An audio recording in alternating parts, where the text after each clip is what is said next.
Welcome to all of you.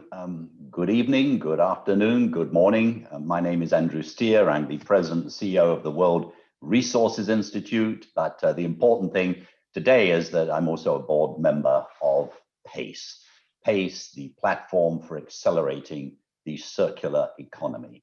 And today we have the great pleasure of launching the action agenda, focusing in particular on 5 dynamic sectors.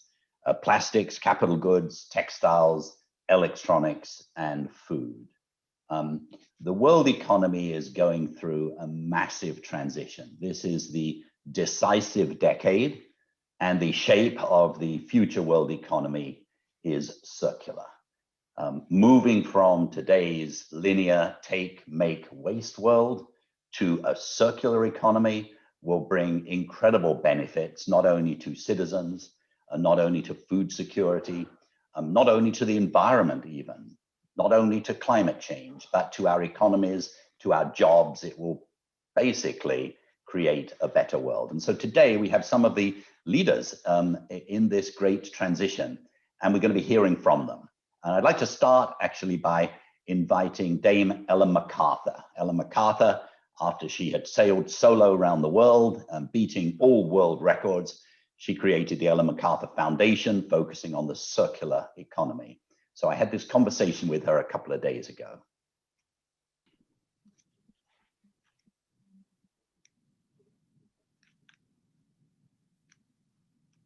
It's a great pleasure to welcome Ellen MacArthur, Dame Ellen MacArthur. I hope everybody knows who she is. She's one of the greatest sailors that's ever lived. She sailed twice around the world on her own. She now has devoted her life to really sort of global leadership on the subject of circular economy. Welcome, Ellen. It's fantastic to have you here. You've now for 10 years been running the Ellen MacArthur Foundation. You've done some of the best work in the world. How goes the battle? How do you, as you look over the last 10 years, where are we today? Where have we come from? Thank you, Andrew. I think when I think back to 10 years ago, we've come a really, really long way. 10 years ago, the idea didn't really exist. The narrative was very much around sustainability and the green economy. And those are absolutely vital in a transition. But when you look, for example, at a sustainable product, it doesn't define what it is. And what came to the front of my mind was, if we have a goal that we're going to aim for with our global economy, what can that goal actually look like? And that needed to be more than the transition. It needed to be more like a solution, and that's what led to circular economy. So from that moment of thinking, what could the future look like? I think there are now hundreds of thousands of people all over the world who get that. I think circular economy is now in the narrative, both in the conversations in government and with large businesses. But as for where are we on that line from linear to circular, we're really still only beginning that journey. And I think we have a real challenge ahead of us to bring circular economy to life, to help people to understand it is a much bigger idea. This is not just the cycling of materials, this is the economy operating in a different way, and that is fundamental to the climate change challenge that we all face. The fact that circular economy is better growth, that needs to be truly understood, and that it can scale fast. This has great potential because it decouples economic growth from resource constraints. And I think though the journey is going well, though we have systemic initiatives on various different materials like plastics, textiles, cities and food running well and very much in the process of being enacted, that bigger idea, that better growth and that scaling fast agenda really needs to be understood. Well, that is great. The work you've been doing originally analytically and now actually changing real material flows, advancing technologies, changing business models is so exciting. So today we're launching the action agenda of the platform for accelerating the circular economy, PACE. As you look at sort of the landscape out there, who's doing what and so on, how can PACE be helpful bringing this all together? I think in those first conversations that we had around PACE, it was seen as being a group of individuals at a high level who could help to bring together all of the circular economy activity going on in the world. And I think when you look at circular economy activity, there are certain elements of circularity that can happen perhaps a little more naturally, such as big industry producing circular products in a B2B fashion. When you look at the massively high volume, low value material flows like plastic packaging, for example, even if the biggest players in the world want to make this happen, they can't do it on their own. They need to collaborate, and that's what we've seen through the work we've done on the new plastics economy, but also you need the politicians in there, you need policy, you need the entire economy to shift. And I think that's where PACE has a really important role to play in these conversations going on at the highest level to help to shift the transition towards that circular economy. That's great. So there are no silver bullets. It's a jigsaw puzzle. We need everybody to play. We need the leading NGOs, if you like. We need the leading corporations. We need leading ministers. We need scientific organization. As you look forward, obviously we're in a very, very exciting year, 2021. What are your hopes for this time next year, this time maybe 3 years from now? I hope that in the, I dare say, exit from the situation we find ourselves in with COVID-19, in the rethink that it has created, circular economy becomes a main pillar of rebuilding the economy. I think if we could be in that position in 12 months' time, that would be a massive big win. And the fact that circular economy is understood as a bigger idea, it is understood as better growth, it is understood that it really can scale fast, and that it's one of the massive pillars of the challenge against climate change. Without circularity, we can't reach those targets. Circular products, different business models make up for about 50% of carbon reduction. So it's absolutely crucial that's understood as we move forward from 2021. That's fantastic. Thank you so much, Ellen. I mean, you played such a huge role in the intellectual revolution, which is now well underway, and now the practical revolution, which we hope will become unstoppable. Thank you so much, Ellen. We're incredibly grateful to you, and good luck in your work this year as we work together. Thank you. Thank you very much.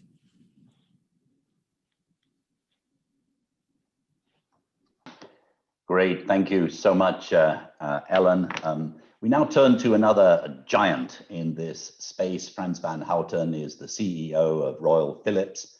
Within your own value chain, Frans, you're doing amazing things, but you're also chair of the board of PACE, and you have been the one that's really driven and guided this action agenda. Tell us about it. Yeah, I would love to, Andrew.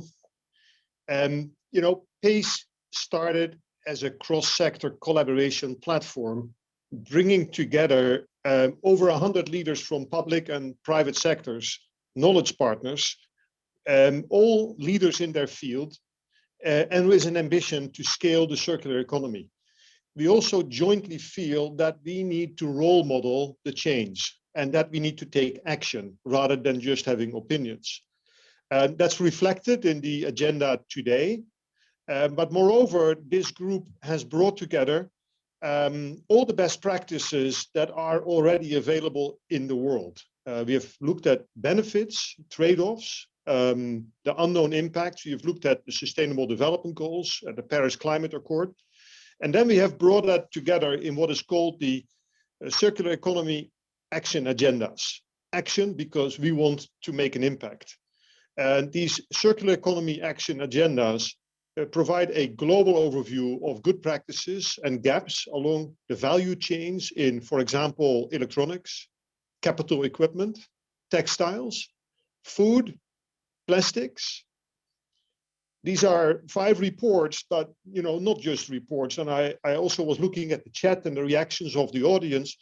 These are very actionable insights that you can bring to your own country, to your own industry, whether you are a captain of industry or a politician. We hope that you take these action agendas on board. Each action report provides a call for action, in fact, 10 per report for each segment, to scale and quickly make an impact and remove critical barriers also on the policy side to accelerate the circular economy.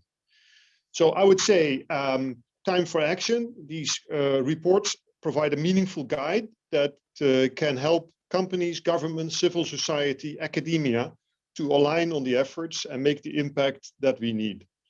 Now, as Ellen MacArthur also said, circularity is not a goal in itself. It's a means to an end. It's a critical tool for us to build a resilient and prosperous society where we can battle climate change and we can help with the biodiversity, we can make a safe planet. There is a great willingness to drive action. I think what we try to accomplish with PACE is that it is not fragmented, but integrated and aligned, and so that we can expand and scale fast. We realize that the only way to make an impact is through collaboration. The action agendas are a guide to understand what needs to happen in all the sectors and networks. We call for action. Please join us. Please help us scale up the circular economy, as it presents such an opportunity for growth in a much more inclusive way for society without exhausting natural resources. So please all join, and I hope this session is hugely inspiring for you. Wonderful. Thank you so much, Frans, and we'll be hearing from you a little bit later as well. I do hope everyone will go to the PACE website and please download these really interesting reports. It's now a pleasure to hear from Minister Carolina Schmidt, Minister of Environment in Chile, and also President of COP25, and also a board member of PACE. So let's hear her now. A circular economy is not only a possibility, it is a necessity, and at the same time, a huge opportunity. The circular economy is critical to achieve multiple environmental objectives, such as the reduction of waste and pollution and halting the biodiversity loss. But the most notable contribution of circular economy is its role in the carbon neutrality goal. Switching to renewable energy could reduce emissions by 55%, but the remaining 45% of emissions can only be tackled by changing the way we make and use products. This is why so important that the World Circular Economic Forum Plus Climate that will take place in April 2021 is rightly highlighting this close connection between climate action and circular economy. A more sustainable use of materials and energy will not only reduce emissions and waste, but also add an extra $2 trillion to the global economy by 2050. In Chile, the application of the circular economy to only one sector, the construction, will translate into $315 million in savings every year. That's why we have been working hard to eradicate the myth that taking care of the environment and economic growth are opposed. The circular economy shows very clearly that it's quite the opposite. And yet more, the circular economy allowed us to provide good quality jobs that bring social well-being, a global challenge in a changing world, today even more urgent by the significant unemployment and economic hardship caused by COVID-19. Creating a circular economy could generate up to 4.8 million jobs in Latin America and the Caribbean. Even better, it offers a way to formalize and improve the living and working conditions of thousands of people, especially women. The transition to a circular economy could pave the way to the sustainable recovery we need. These opportunities and challenges have motivated Chile and other countries in this region to firmly take action to accelerate the transformation to a more circular, low-carbon and resilient economy. We were pioneers in introducing a circular economy component in our new updated NDC. Under the Paris Agreement, Chile pledged to the world that we will develop a circular economy roadmap, a commitment we are very proud to be accomplishing. Just now, this roadmap is undergoing its final stages of development. This is a policy instrument that will soon be created in another 10 Latin American countries. In Chile, we have also been fostering circularity in plastics.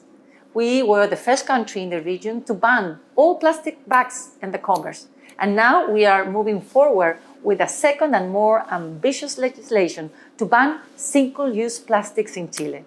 We are also implementing our extended producer responsibility law that will allow us to dramatically increase our recycling and reuse rates for several products. We were the second country in the world to launch the Scale 360 project, a global partnership fast-tracking the circular economy through national-led innovation challenges to reduce the environmental impacts of fashion, food, plastics, electronics, and others. On these different issues, we are not alone. We have developed a plastic roadmap with our partners from the Pacific Alliance, Mexico, Colombia, and Peru. And this year, we will work on the action plan. Several Latin American countries are keen on the transition towards a circular economy. According to the UNEP, the Latin American region generates 541,000 tons of waste every day, which represent 10% of the world's waste, but only 3% of it's recycled. We can really move the needle. In the Forum of Environment Ministers of Latin America and the Caribbean, we work on key topics such as the closure of dump sites, the problem of marine litter and microplastic, the promotion of resource efficiency approaches, among others. We also agreed upon a decision on sustainable production, consumption, and circular economy, recognizing its key role in the sustainable recovery post-COVID-19 and welcoming the creation of the new Latin America and the Caribbean Circular Economy Coalition that will be soon launching. This work needs to be further scaled up to the global level and accelerated. PACE, as a place where worldwide leaders convene, has been key to achieve this. The Circular Economy Action Agenda that we are launching today is an excellent guide to all of those who, like us, want to advance this agenda at every level.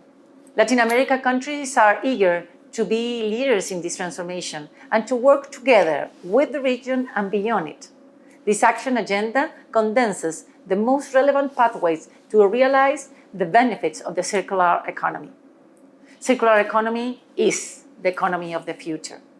The economy that will allow us to protect our climate, our ecosystems, and our social well-being, allowing us to move towards a cleaner, healthier, and more productive world. Circular economy is the way to generate value in a truly sustainable development. Together, we can make it happen.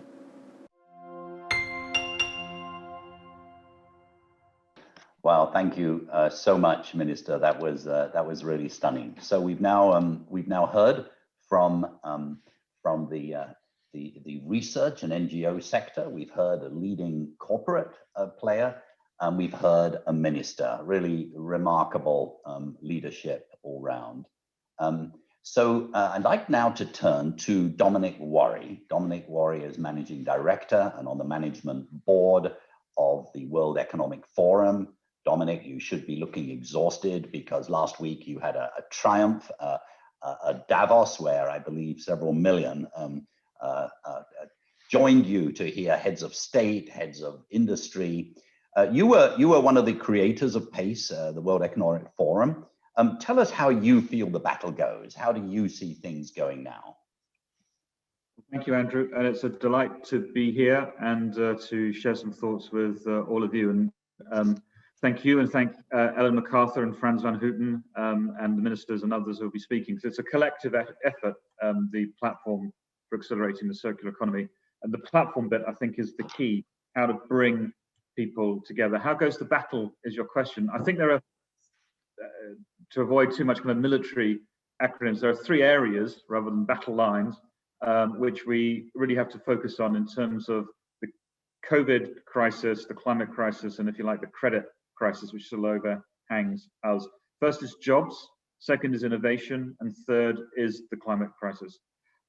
And the circular economy is pretty interesting because, as Ellen and Minister and Frans were saying, it really kind of encompasses that systems change that can bring all of these together. So if we take the jobs bit first, the human-centric nature of an economy that we want to create, about 225 million jobs, according to the IMF, have kind of been lost through the COVID pandemic. That's 4 times as many as in the financial crisis of 2008, 2009. And lots of them are for those who kind of find it very hard to have a secure area of work. Not everybody could telework, garment workers, waste pickers, these sorts of things. And these are exactly the kinds of people who will benefit from the more circular approach rather than a linear approach to the economy. And it's been shown in various analyses, including from the Ellen MacArthur Foundation and others, that there's huge job growth potential in changing the way that many people engage in those very linear supply chains into something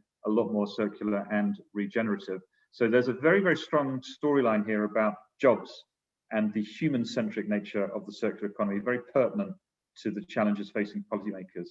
Second thing is innovation. It's a huge area as we move out of the COVID pandemic in 2022 and beyond. The whole technology revolution that is going on, AI, Internet of Things, big data, we know how it's creating and destroying value all at the same time. And at the heart of that innovation agenda can be the circular economy. Think about all of the data and all of the technology to better optimize and manage flows through circular supply chains, through identifying resource optimization, and for maximizing all kinds of different impacts that one wants. And initiatives like the Scale 360, which is working in countries like the UAE and the Netherlands and elsewhere, is really looking at how you can bring together the tech agenda and the circular agenda to unlock loads of innovation. That's a really interesting area of inquiry. The third, which is maybe perhaps the most prominent for 2021, given the climate meeting at the end of the year, is tackling the climate crisis. We cannot underestimate, how big that challenge is. 2020 was just recently recorded as the second hottest year ever, along with 2016. 2010 through 2020, the hottest decade on record. Fires in the Arctic, fires in western states of the United States, in Australia, warming across the oceans, 29 tropical storms in the Atlantic, so many that they ran out of the alphabet letters to name them, never happened before. We have to address this, as many people who are watching know, by the end of this decade. We've got to be on track for a net zero by 2050, which means we have to have action by 2030, by 2025, and by 2023. And that's exactly where creating sectoral plans and investments to create a circular approach to key areas of the economy, like making steel or making cement or creating cars or building ships, comes into play. And it's the sort of thing that the circular economy, when it is attached to action on climate, can really yield great results. And we're delighted to be working with many actors in the Mission Possible partnership to do that, and also looking forward very much to the Circular Economy World Economy Forum focus on climate with our colleagues from the governments of Japan and the Netherlands. At the heart of all of that is the clearinghouse, is the action agenda that PACE contains, because let's end where we began. You can't do this alone. You need all of these actors to come together in structured approaches to tackle these problems. So if we didn't have it, we'd have to create it. It is created and it's blooming marvelous. So PACE provides that engine of opportunity for the challenges that we face in the next several years. Thanks, Andrew. Superb. Thank you, Dominic. Thanks for your leadership and thanks for nudging us on. That's great. And I understand just one sentence answer for you as a follow-up. I'm assuming that now, as you discuss these issues with corporate leaders around the world and with heads of state, is little by little is the idea of circularity just sort of getting traction? Is the phrase circular economy sort of winning over in a way that maybe even 5 years ago it wasn't? Yeah, I think it is. I mean, there's very few people now who say, what does that mean? And so it's not kind of the what anymore. The interest is in, great, I get it, but how do I do it? How do I find out how to make that happen? And that is the very important shift from tell me why there's a problem to I get it, how can I leverage this circular activity to do something about it? And that brings then an action agenda to the fore. So we are making progress on that. And I think it's fair to say that if one looks at it as a sort of systems change approach, if one can get 15 to 20% of the leading players in any one sector to be thinking like that, you can tip the rest. So it might not be the case of having to get everybody straight away, but get enough of a leadership group to suddenly change. Think about how electric cars are now becoming a little bit more mainstream. General Motors by 2035 only making electric cars. Who'd have thought even 5 years ago? Terrific. Thank you again so much, Dominic. We're really grateful. Let's turn now to the #1 environmental official in the United Nations. Inga Anderson is the Executive Director of the United Nations Environment Program and Under Secretary General of the United Nations. Inga, you've been leading in this space for a long time. And in particular, this year, you've been looking at climate change, the link between circular economy and climate change. Tell us how you see things. Well, you and I both have been in this for a long time, but look, no, I mean, we just heard from Dominic, all the facts, all the figures, we don't need to repeat them. What we understand is that lack of circularity, our absence of circularity, our taking out of the environment, whatever we want, putting it into the economy and using it and creating growth and overconsumption. And then when we're done with it, just discarding it right back into the environment. That no longer can be. Maybe it worked as a growth model, although I have issues with it, you know, when we were 1 billion people, but it doesn't work when we are 7, 8, 9, or 10 billion. And anyway, as 1 billion, I wouldn't opt for that as a growth model. So we need to change our ways. And what's exciting about the PACE platform is precisely that it crowds in these different parties into creating that augmented noise. In UNEP, we speak about the fact of our unsustainable consumption, our unsustainable production, i.e. SDG 12 turned upside down, as being the leading cause of 3 planetary crises. It's interesting. We just heard from Dominic also on his jobs, innovation, and climate. So we think in threes. We speak about the climate crisis, we speak about the nature and biodiversity crisis, and we speak about the chemical and waste crisis. And each of these, the answer is what? Circularity.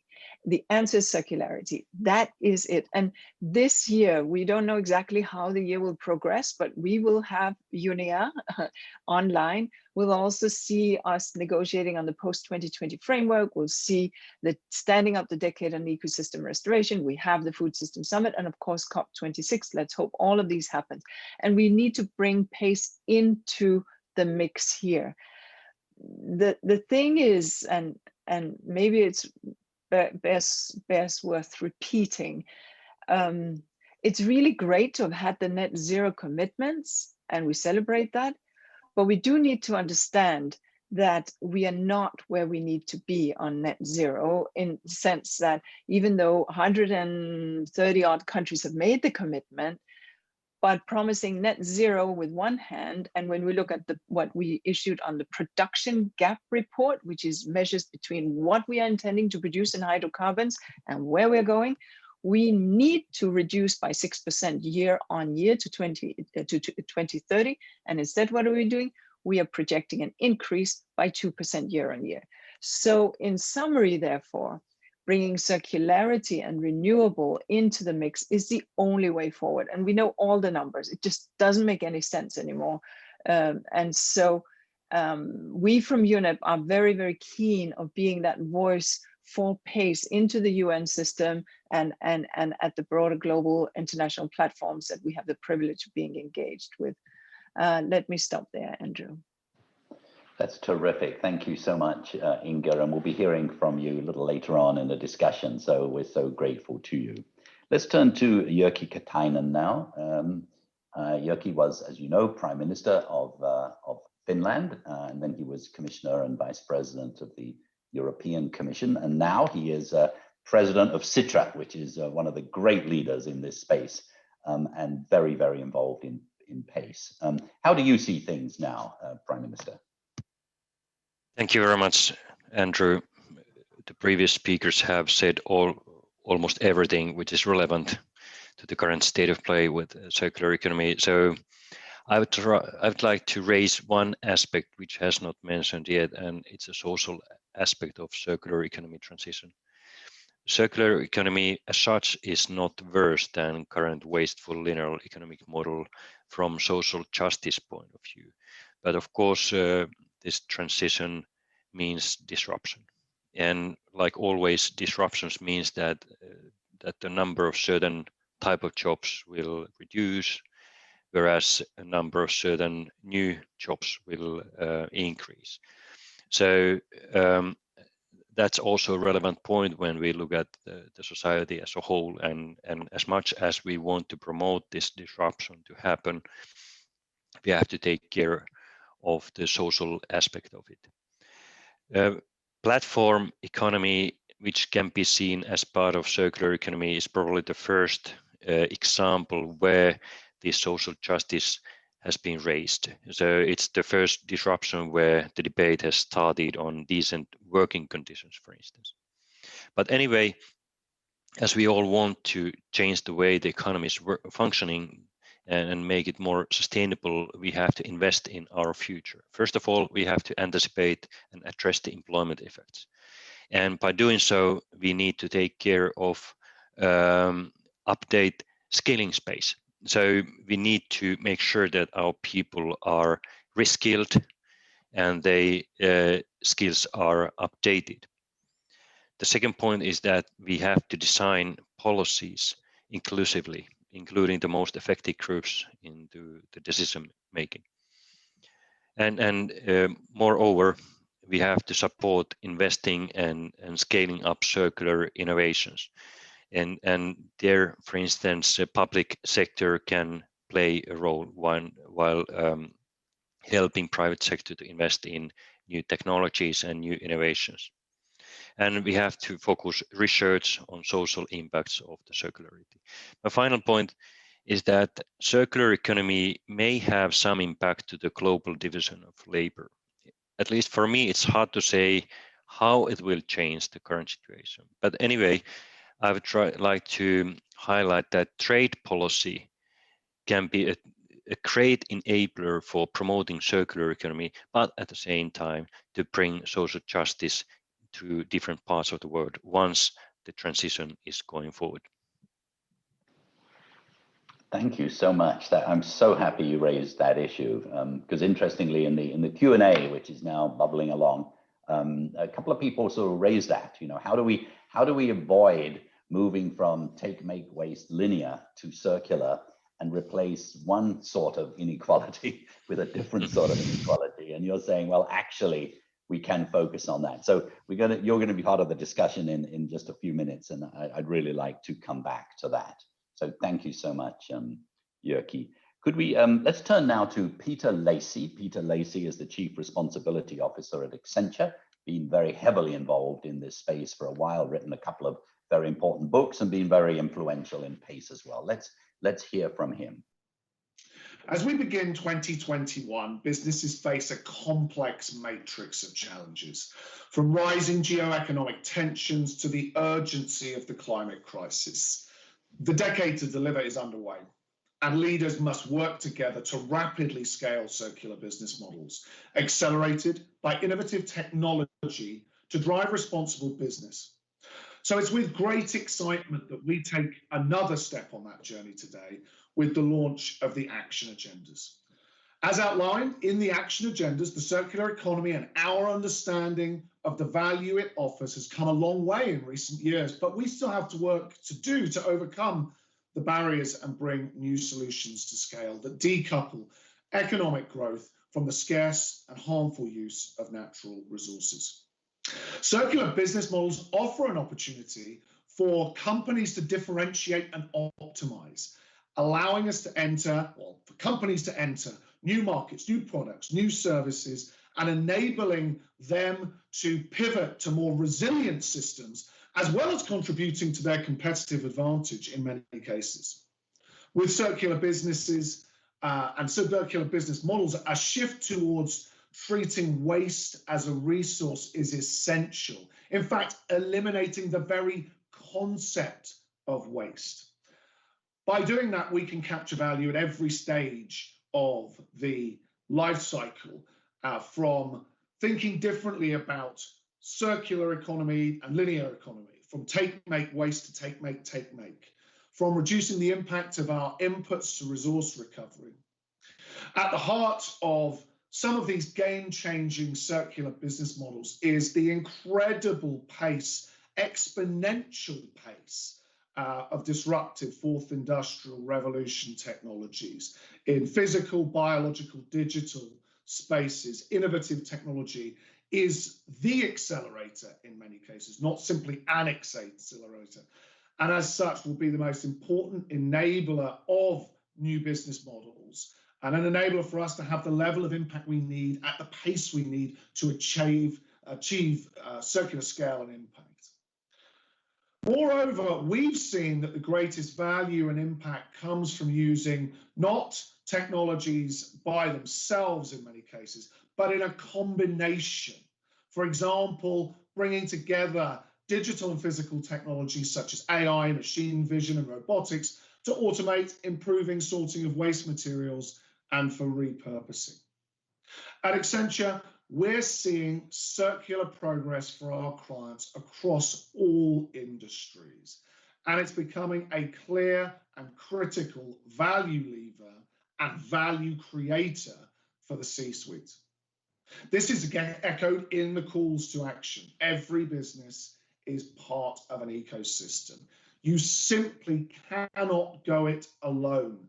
No company owns the full end-to-end value chain.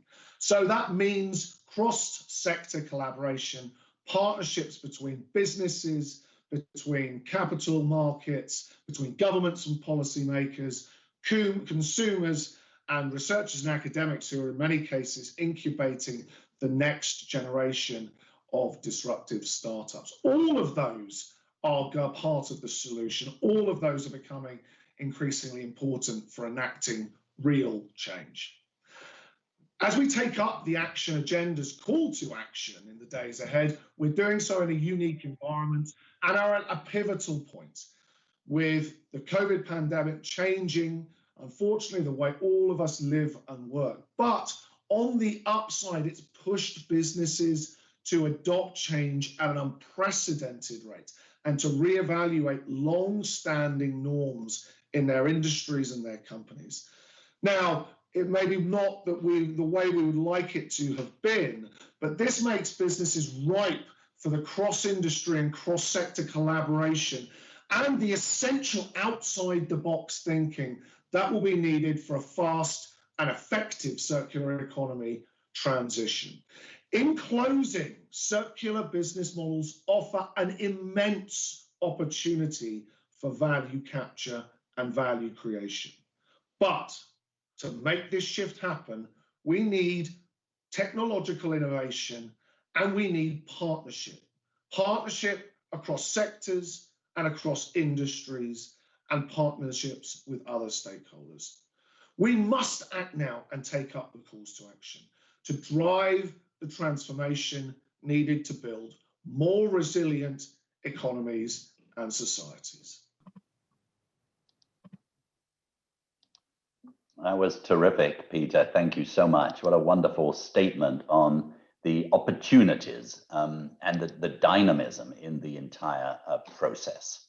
We turn now to Naoko Ishii, Dr. Naoko Ishii. Many of us knew her when she was, until just a few months ago, head of the Global Environment Facility. She is now head of the Center for the Global Commons at the University of Tokyo and a professor there. Naoko, Peter was just talking about sort of the dynamic nature. You have really made a name for yourself talking about sort of system change, and you're helping to create something we're calling the System Change Lab. How does circular economy fit into the whole idea of system change? Yeah, I really, the circular economy is my passion since my time at the Jeff. And why is that? Because we do all understand that in order to get out of this current planetary crisis, planetary emergency, pursuing the circular economy is the only effective way out.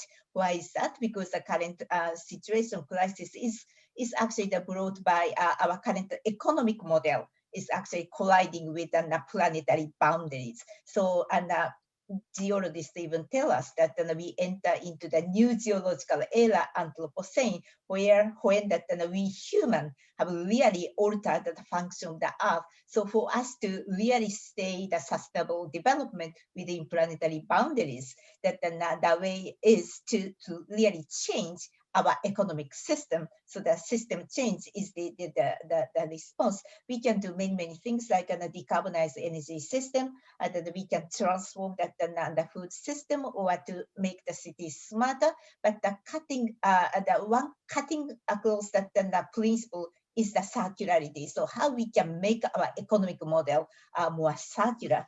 And that was my passion. Now I'm back in Japan.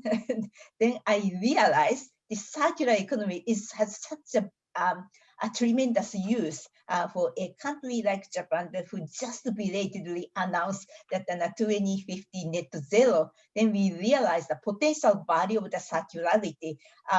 This group already told us that 50% of the needed carbon reduction could come from circularity. So that then the next goal is that how we can really do it. Traditionally, we just do the kind of recycling that in a plastic bag, but it was not really good enough. So how we can do the circularity more in each of the big blocks, like the food system, textile, the electronics, and so on. So that's where the Space Group and recently launched this action agenda becomes so important, because we are always trying to figure out how we can really employ it and translate it into the action. One thing which was really useful to us, maybe Japanese communities, when we try to do it along the value chain in the sector, that there are a lot of hints that ideas in it. And for instance, our food system is really have a very long value chain in East Asia, Southeast Asia. So how we can pursue the circularity along that very broad and wide value chain, that if we when we look at this action agenda report, that will give us a lot of hints that how to do it. So I strongly recommend that all of us really get serious about circularity, actually rely on this action agenda, the report, and where that the emphasis of the value of the multi a stakeholder coalition along the value chain, the intersector, really that well articulated, so that we, the Japanese Business Committee, is actually really on the circular agenda, and we really commit ourselves to continue to work with it. Thank you, Andrew. Terrific, thank you, Naoko, very much. Keep your camera on, and I'd like to ask Inga and Jyrki also to put their cameras back on, because I'd like to have a bit of a conversation now briefly. Maybe start with you, Inga. I mean, you are the person really responsible for nudging and working with environment ministers around the world, and actually all ministers that are responsible for environmental issues.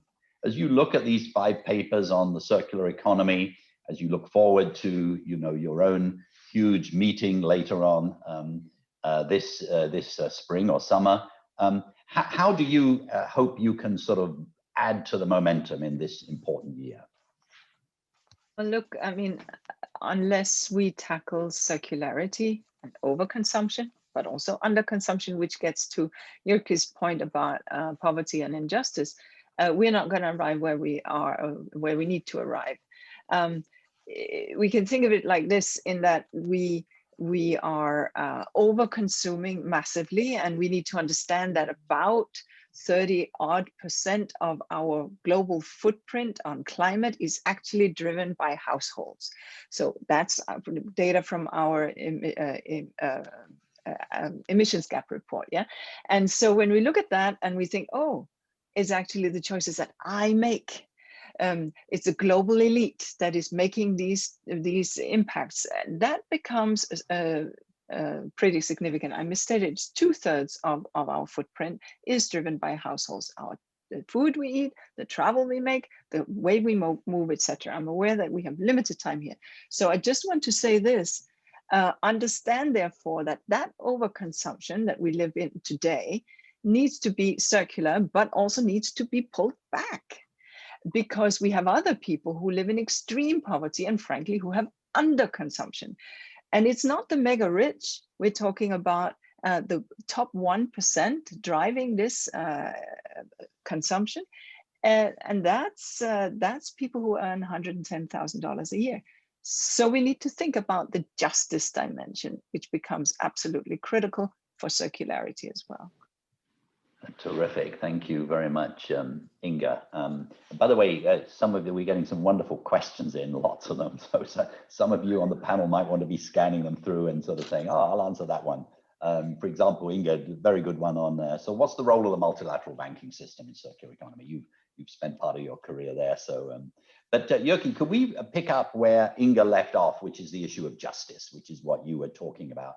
I mean, if we've learned many things in the last year, but one of them is we've done a pretty lousy job, haven't we, as Inga was just saying. As you look, for example, in the experience in Finland, do you feel now, as you are moving, hopefully fairly rapidly towards circularity, that you're gripping this issue? And are there any insights you would like to share? Well, yeah, as I said in the beginning, circular economy means disruption.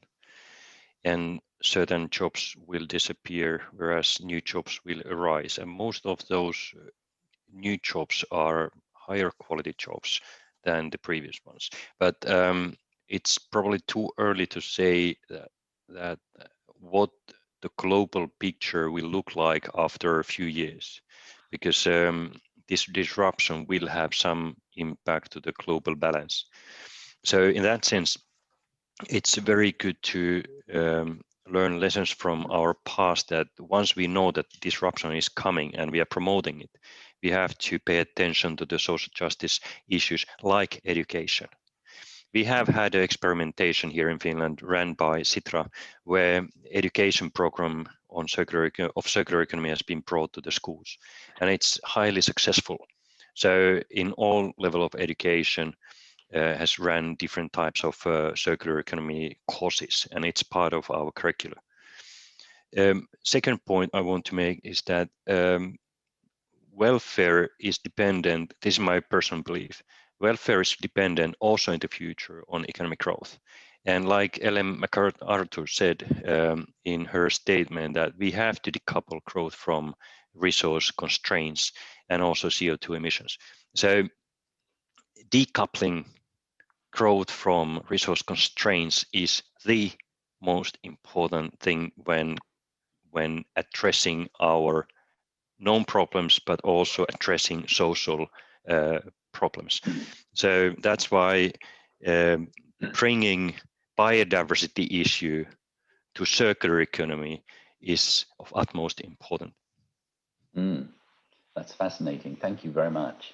Naoko, I asked about Finland. We've heard about Latin America from Carolina. We're going to hear from Minister Wilkinson on North America. East Asia, I mean, and Japan in particular. How fantastic technology obviously leads the world in many ways. Next door, Korea does also. You've got China. I mean, this is the part of the world that ought to be really helping to drive this forward. Is that happening in Japan? If one goes and talks to Keidan Ren, for example, is this an exciting issue that everyone's talking about? And what are you going to do in this important year about it, using? Oh yeah, absolutely. This is the year that we need to change the tide, and tremendously that we finally woke up, and actually that the Prime Minister announced the net zero by 2050. Then we realized that we have to really change the way we do business, and actually not just the business, but we do how to live a life. So from that point of view, that it's a nice wake-up call. Then the potential of circularity is just significant. So that's why that the PACE community was extremely helpful to us, because we are a bit of stuck that how to really get there.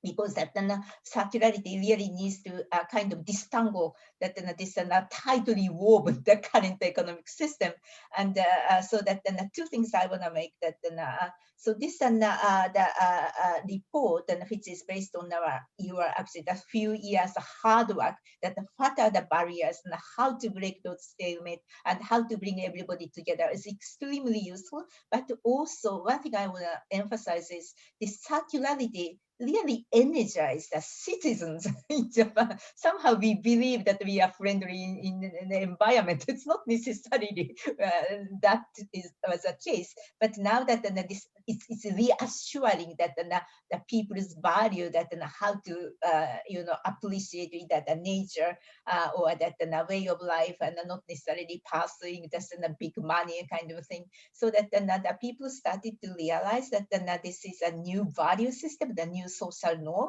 and if we can get provide them a more information, like a true cost of natural capital, true cost of nature, which Inga and Jackie were talking about, then that I'm pretty sure that will further re-energize this current movement of the towards the circular economy.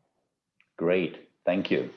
Now, I want to ask you guys lots of detailed questions that I'm interested in, but I want to do you a favor, and I'm going to let you answer any question you want, real or imagined. And you have 1.5 minutes each to do it. So we'll start with you, Inga.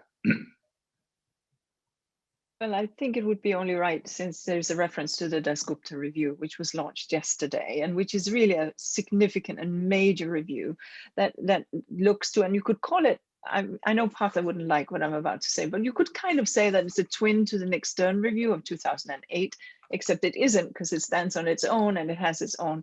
I've been privileged to have been on the advisory committee of this review now, but it's really Sir Partha Dasgupta who has led this, and what is very, very significant is the Professor Sir Partha Dasgupta is that it is under the Treasury, the UK Treasury, which means that financiers are getting into this and understanding that climate is not only alone important. Now, the question here is, how do we, on the one hand, deal with inclusive wealth, and on the other hand, deal with circularity? And how do these two things jive, right? And they very, very much jive. What we're trying to say on inclusive wealth is understand that there is an asset class, and no, this is not putting dollar signs of trees. No, this is not denying that nature has an intrinsic value. Just had to get that in there. But that there's an asset class called nature. The food we eat, the water we drink, the clothes we wear, the houses we live in, you need that stuff, and you need it to regenerate, as we heard, right? So that's an asset class, and that is part of the inclusive wealth. When we look at how wealthy an economy is, we can't just have the land degrade, the water degrade, the air degrade, and still call ourselves wealthy. Now, circularity is the key to the solution, amongst others, but an important key. And so this is why the question asked by Matt Walpole is really important. It's not one or the other. One is a tool to get to the solutions of longer term regenerative and restorative and sustainable economies. I hope that was within a minute, Andrew. That was fantastic, Inga. I could have listened to you for another half an hour. And it's so important, actually, that this issue is now sort of getting traction emotionally. I mean, listening to you, clearly, and if it's not an issue of the heart, quite frankly, then we will not get there. It has to be an issue of the head. It has to be an issue of the pocketbook, but it needs to be an issue of the heart. Jyrki, answer any question or make one up for yourself. Well, actually, I would like to build on what Inger just said, because my organization, Sitra, we have a new strategy. And as part of it, we will concentrate more on the relationship between circular economy and biodiversity, because we believe that this is the solution, as Inger very well explained. So we need to bring economic aspect to the biodiversity loss. I mean, it's just one dimension to look at the problem, but it can be a very useful tool to promote circular economy and also to raise awareness how important all the ecological services are, what nature is bringing to us. Second, and this is my last point, I would, if Andrew, if you allow, I would advertise a little bit the upcoming events, namely World Circular Economy events. The first one will be World Circular Economic Forum plus Climate in Netherlands in April, and the annual World Circular Economy Forum 2021 in September. So there we will connect climate and biodiversity issues to circular economy. And I do hope that many who are attending this meeting will participate to these two events in Netherlands and in Canada, because we need more private sector participation to these issues, because without private sector's contribution, we cannot solve these crises. Terrific. Thank you, Jyrki. I was hoping you were going to make those advertisements. If you hadn't, I would have asked you about them. And it's great that now I see Stentje van Veldhoven, our good friend and Minister of Environment from Netherlands, has got her camera on too, and we're going to hear from her in a minute. So that was really terrific. Naoko, last word to you, 1 minute. Yeah, I really want to see that the current economic model be modified to incorporate the value of not only just the natural capital, but also social and human capital. In a sense, we are trying to challenge that the existing economic model. And if we can put a real price that of natural capital, social capital, human capital, and then our future will be really the bright. Back to you. Wow, well done. That was crisp and wonderful. Look, thank you so much, Inga Andersson, Jyrki Katainen, Naoko Ishii. We are so grateful for what you're doing, and we're so grateful that we're all part of this same effort to sort of create a momentum and make the whole add up to more than the sum of the parts with regard to the circular economy. So thank you very much. We're now going to switch to the final part of the session for the last half hour, and we're going to talk about really how different players need to come together. We need the governments to work with the corporates, to work with the NGOs and citizens and so on. I'd like to hand over to Frans van Houten first. Frans, you've been listening for the last hour. What reflections do you have? Well, this is very encouraging, because to make an impact on circular, first people need to be aware of what it is, and then we need to bring together everybody and collaborate. We heard Jyrki talk about, for example, education. Right? I think it's tremendously important. We heard about policymakers that you need to embed this in laws and regulations, and you need to set standards. You need to raise the expectation that everybody will live up to the change. So I do think that circular is gaining momentum. And the action agendas that we earlier referred to and that can be found on the web can serve very much as a catalyst for change. And I saw, for example, Ima Slacker in the chat ask about, it's all about the nitty-gritty, the cost and the benefits on how to do it. And that is true. There's so much to learn. But this is why PACE exists, because we bring together learning across sectors and networks, and we will help each other to go on this learning curve. But we got to get started, we got to scale, but I'm encouraged with all the contributions that we just heard that is really happening. That's fantastic. Frans, could I just ask you a question, a sort of personal question? You astride this massive global company, you have hundreds of thousands of people.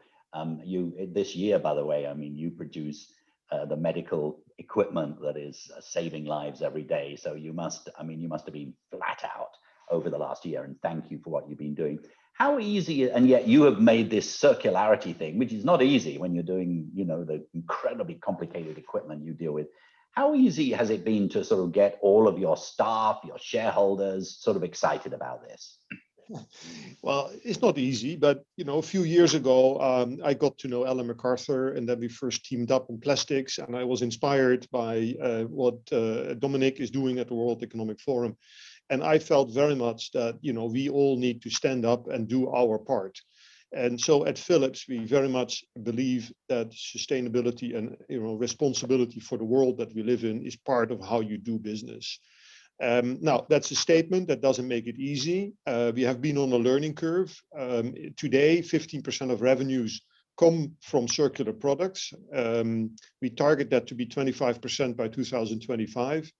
We embed recycled plastics, but we also have a program where we take large medical equipment back from our customers. And as I answered in the chat, we have found that it actually enhances the intimacy and retention of those customers because they also enjoy this. And we have learned that we can make this a win-win business model. So yeah, it is a big effort, but it doesn't have to be contrary to, let's say, also being a company that works for profit. And I really hope that society will raise the bar and the expectation so that, you know, everybody will need to go on this learning curve.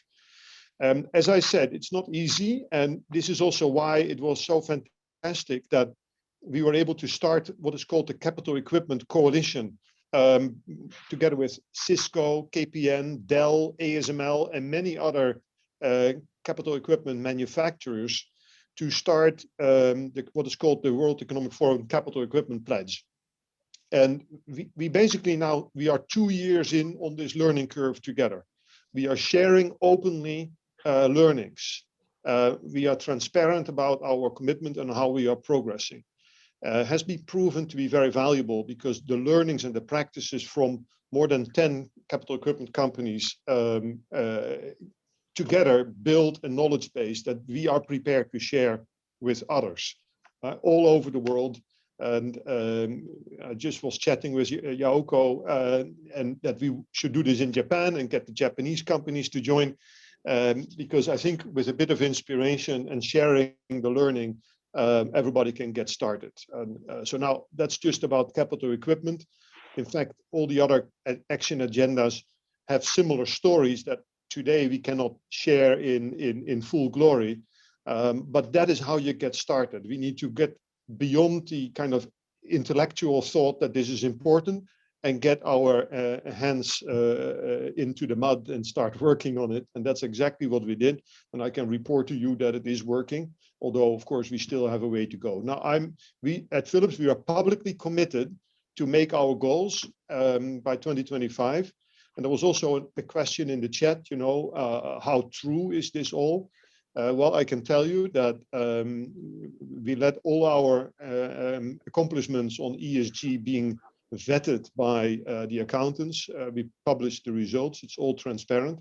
And it's also great that the World Economic Forum has initiated setting standards around ESG, environment, social, and governance, so that, let's say, in a long-term society, we are not only being judged on financials, but we can also show progress on the social angle and on the environmental angle. Thank you so much, Frans. I mean, you illustrate an incredibly important point. There is no revolution if there is not leaders that are willing to get out in front, and others will follow. And there is a process. You asked, you know, how do the associates in Philips like this? Actually, they like this very much. And many millennials that think that this is incredibly important. Yeah. And so it also reinforces your employer branding proposition to talent. And we have many employees that actually say, you know, we expect this from you. Right, so it all reinforces each other, and I'm very proud about the enthusiasm that at the working level we can find within Philips on circularity.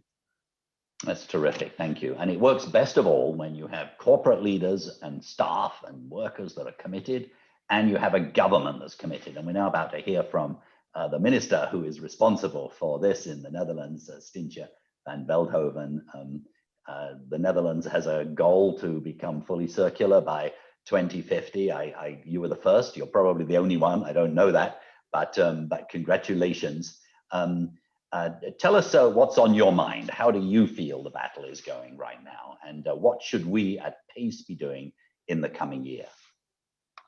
Well, thanks so much, Andrew. And I can only say that this is perfect timing for me because this week is Circular Economy Week in the Netherlands. So timing couldn't have been better. This Monday, I kicked off this week by our third National Circular Economy Conference, a largely digitally conference where, amongst other speakers, our Prime Minister clearly outlined that the circular economy is there to stay, and that whatever next government the Netherlands will get, they will need to work very, very hard on the circular economy, because this is the direction that the economy is going. And coming from a party which in the political landscape of the Netherlands is not naturally known for their environment and climate ambitions, this was a very interesting statement and a very hopeful statement.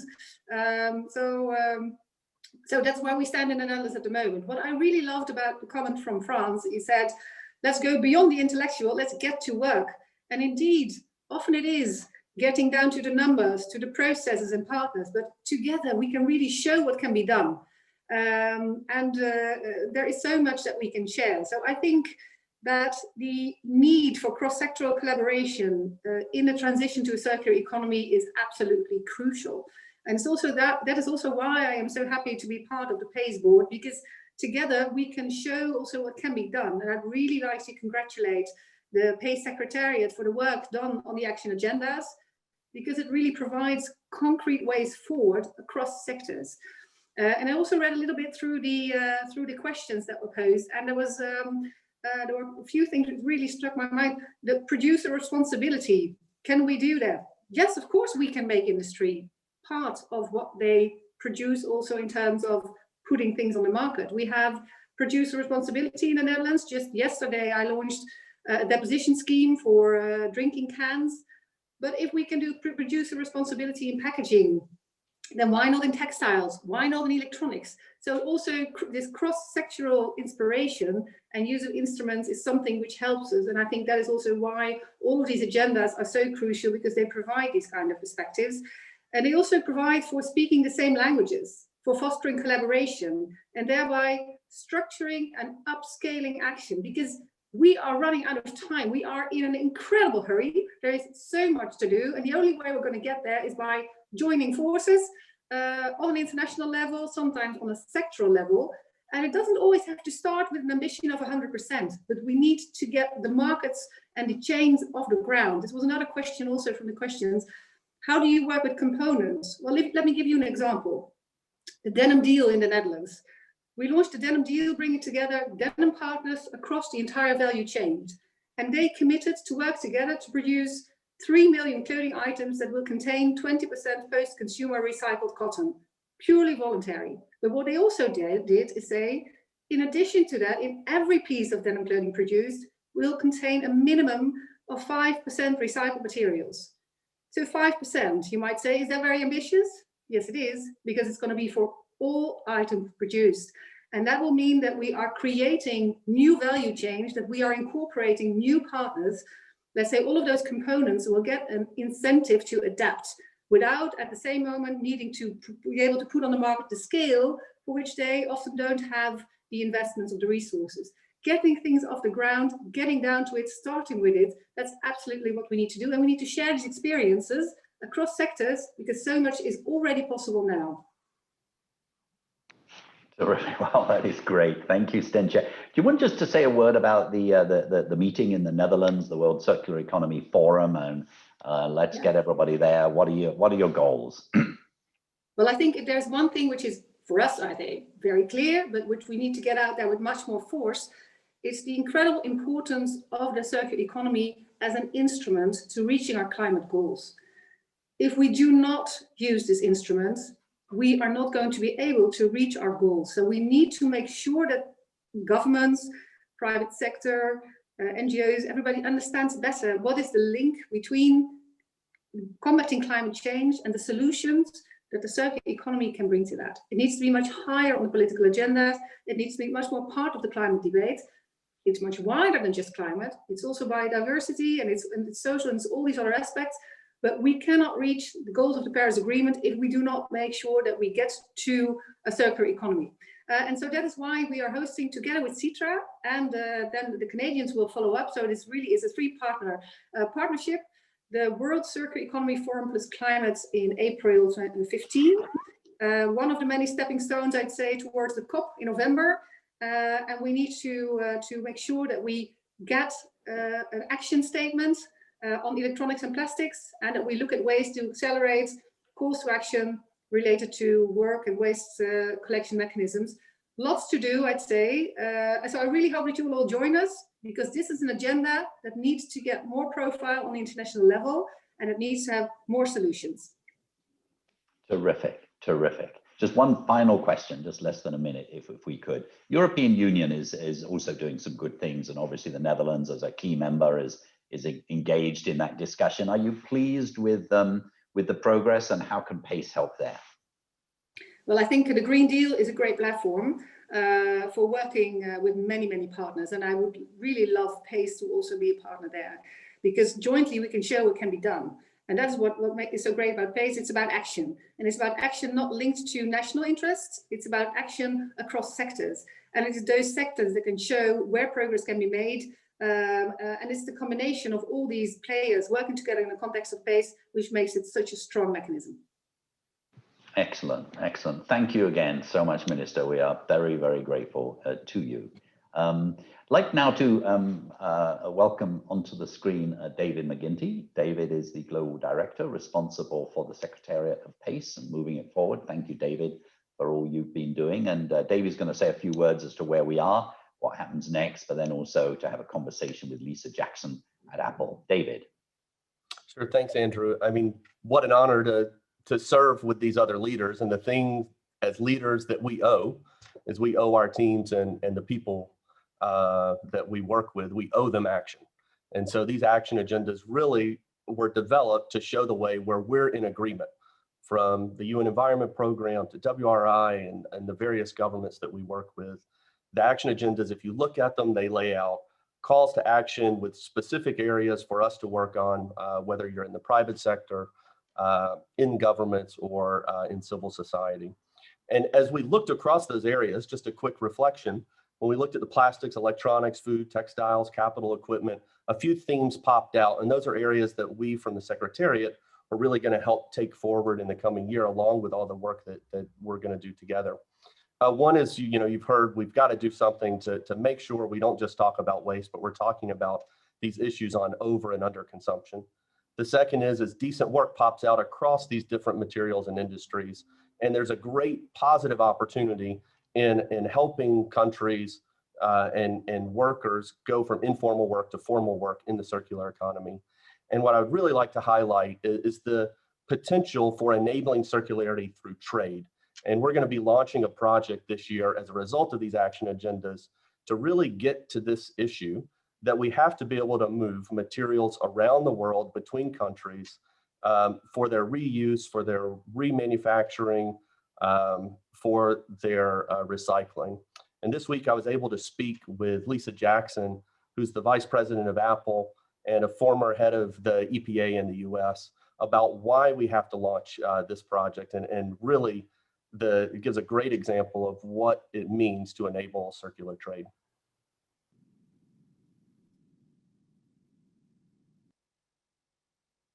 Lisa, it's great to see you.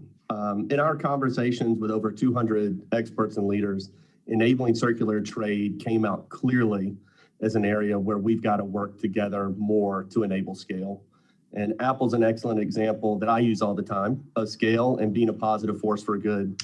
So as we as PACE launch the project on enabling circular trade, can you share Apple's journey and vision for resources that can really help make this project tangible? Thanks so much, David. It's nice to be here with you. Last year, Apple made our most ambitious commitment yet, and that was to achieve carbon neutrality by 2030. Of course, that's 20 years sooner than what our scientific bodies are saying every company in the world needs to do. So we're already carbon neutral for our own business, and this really now takes us to the next level, which is our supply chain and carbon neutrality for the life cycle of our products. Really exciting work. Now, we know to get to the finish line of that ambitious goal, we're going to have to consider the profound impact that resources have on our carbon footprint.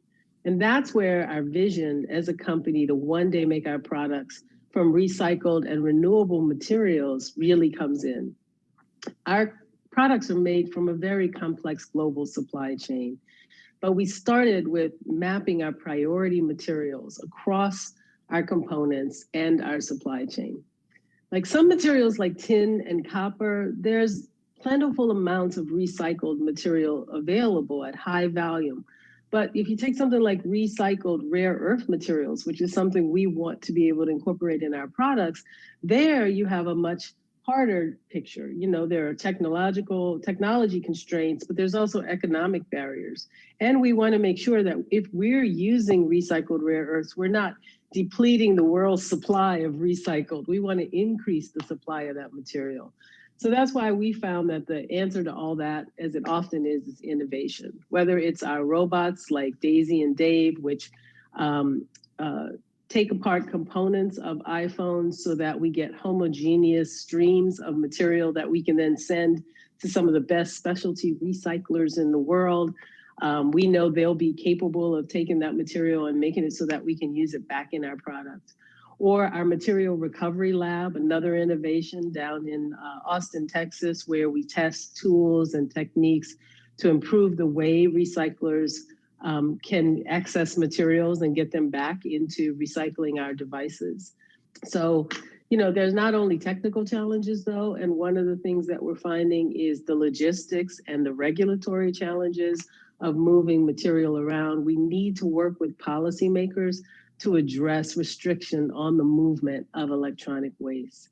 You know, our goal is to make end-of-life materials enable that movement so that at the end of life, that those materials can move to the best recyclers in the world without compromising safeguards or, you know, responsible waste disposal practices. And we're just hoping that regulators can enable that part of the circular economy and supply chains to evolve. I think those are great examples of where, you know, businesses making, and Apple is an example, making really bold commitments, but we need to partner across sector to actually bring those commitments to life. So as we've heard, you know, from other people and your fellow board members at PACE, 2021 is a big year. It's important for climate, it's important for the economic recovery, for work and inclusion. And in that context, why now? Why is trade so important now? And what do we need to do this year to accelerate action? You know, this year is important because the world is watching. And we know, because we've been at this for a while, that you have to take advantage of these moments when there's momentum, when there's attention, when regulators and policymakers are looking. You know, we make hundreds of millions of products each and every year. And so being able to urgently attack and make progress on the circular supply chain is really important for us, but also to help others have a path that they can follow. We need to work across sectors on actions that accelerate the transition to a circular economy by enabling the responsible, safe, efficient movement of recovered materials for reuse and recycling. And we think industry leaders need to embrace that same idea. We need collaboration between governments, between NGOs, and between companies, and actually facilitated by groups like PACE. That's why we believe in PACE, because that can drastically change the economics and the logistics of responsible recycling and really move us to the circular economy. Excellent. Lisa, thank you for your leadership, and thank you for this good example from Apple. Thanks for having me. Thank you, David. Thank you, Lisa. That was terrific. We're now going to hear from another minister before we close.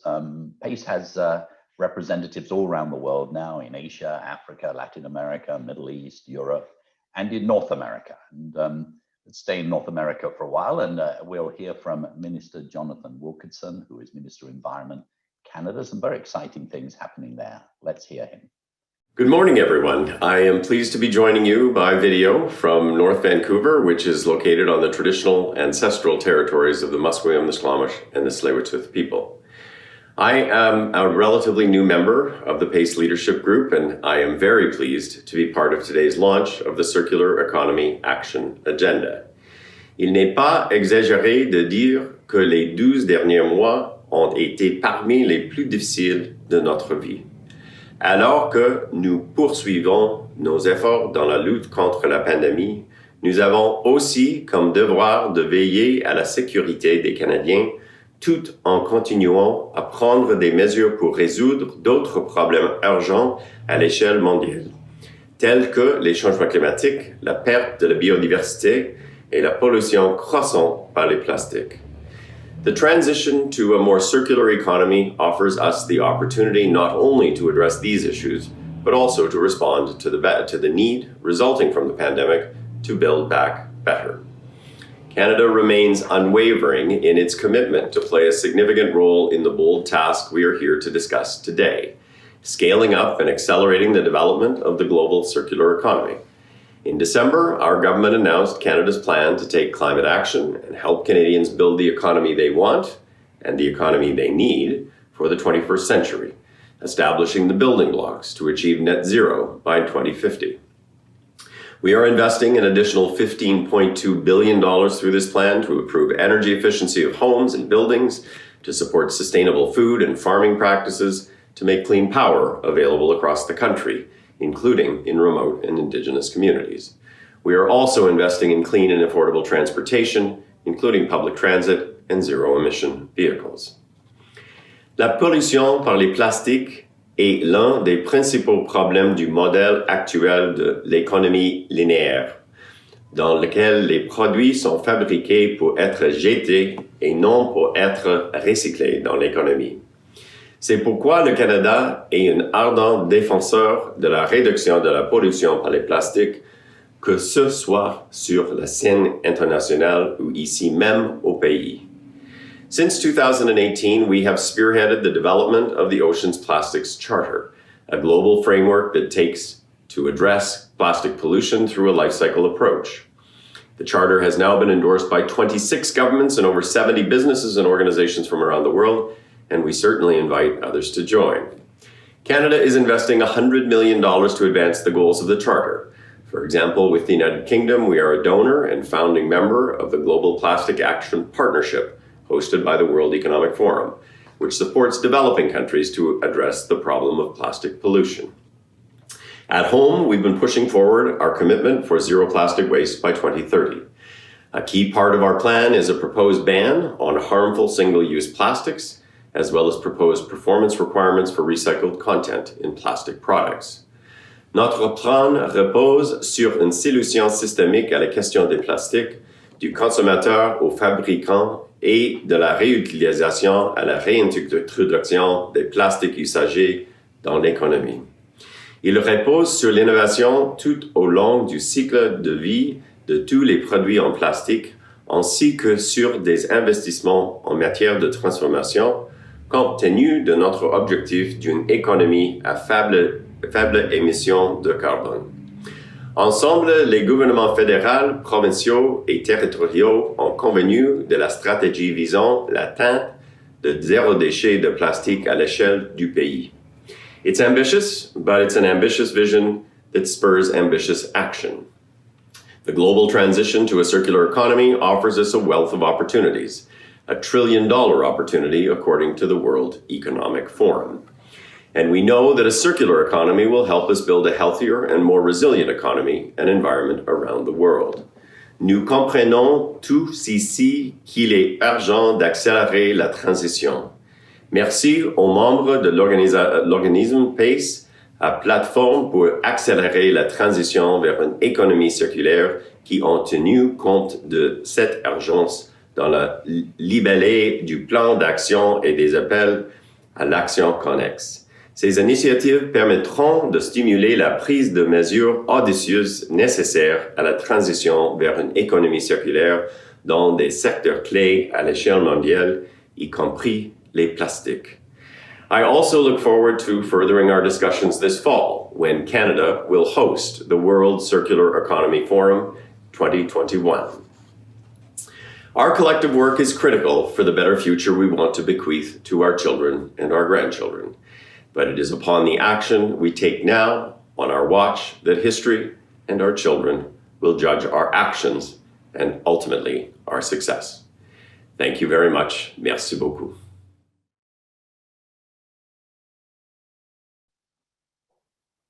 Thank you very much indeed, Minister Wilkinson, for that very important statement. And it's great to welcome you to the PACE family so we can learn from you and move things forward together. And the point you made about using the recovery of the world economy is so important. The world's nations have allocated already $14 trillion to reboot the world economy. And it never before in history have we had anything close to this. And it is incredibly important that those monies be invested in tomorrow's economy.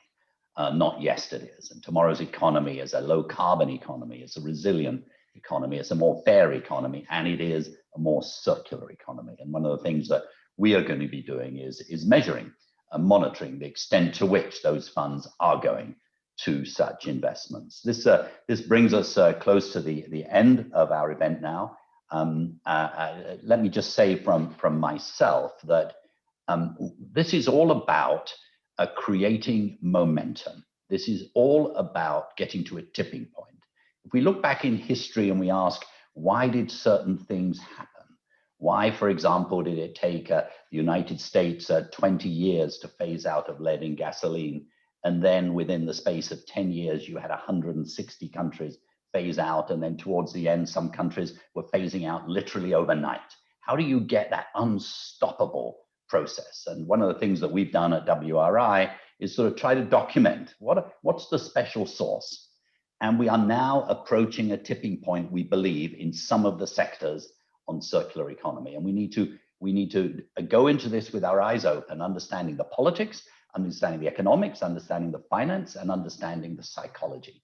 That's what PACE is all about. It is providing a platform for those that want to be part of this exciting adventure to come together and support each other, highlight each other's success, advance the knowledge, and advance the practice, and advance the finance. So that's what it's about. So please join us. Please come to the website. Please engage with David and his team. I would like to thank those that put on this event, obviously David McGinty, Krista Kraft, Beth Hearn, Emily Vale, for making this work. I'd like now to turn over to Frans van Houten to give the final word. Any final reflections from you, Frans? Thank you. Well, first of all, I'd like to thank the thousands of people that have been attending this conference.